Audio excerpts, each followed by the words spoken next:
What's up, everybody? Today I'm going to be talking about my experience with trazodone and the pros and cons of taking it. So to start off, I'm going to say the receptors that it works on.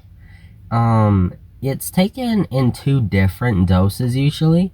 High doses usually starting at 150 milligrams and above for depression, and low doses from 50 to 100 for sleep. And uh, at the low doses for sleep, which is what I take it at, it works primarily on histamine, adrenaline, and serotonin. It blocks adrenaline and serotonin, not just blocks it, but brings it below your baseline. And it blocks a certain serotonin receptor, 5-HT2A, which helps with anxiety when you block it. Now, what it feels like when you take it, it doesn't kick in as fast as something like Benadryl. Usually, which Benadryl takes about 15 to 30 minutes to kick in. Trazodone takes 30 minutes to an hour to kick in, so it's usually recommended to take it an hour before you want to sleep.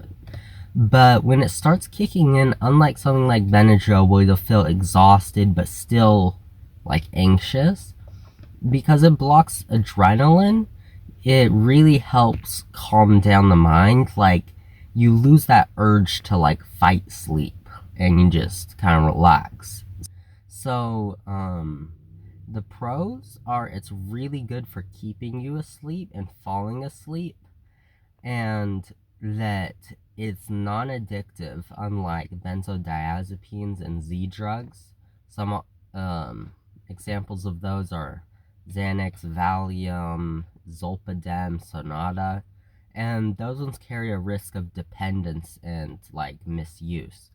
Trazodone is not a controlled substance like those, but even though it's not controlled doesn't mean you're free from withdrawal if you stop it.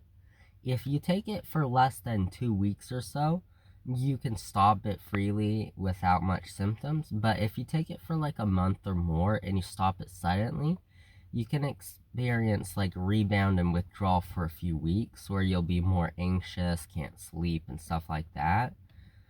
But unlike, it's a lot more mild than something like benzodiazepines where you can go through years of protracted withdrawal. But those are the benefits mainly.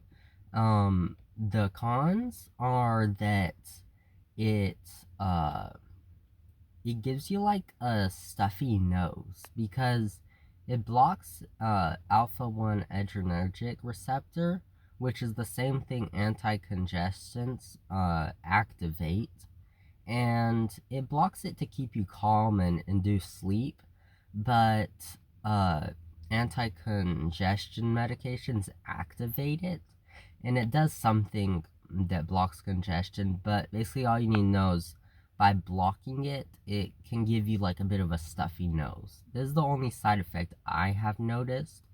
For some people, when you stand up, you get dizzy, but I haven't experienced that.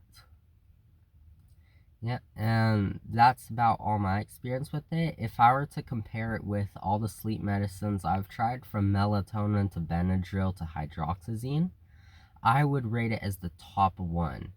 It doesn't kick in as fast as I'd like it to. It takes about 30 minutes to an hour compared to many other sleep aids take 15 to 30 minutes.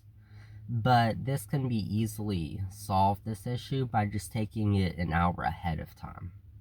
Yeah, thank you for watching.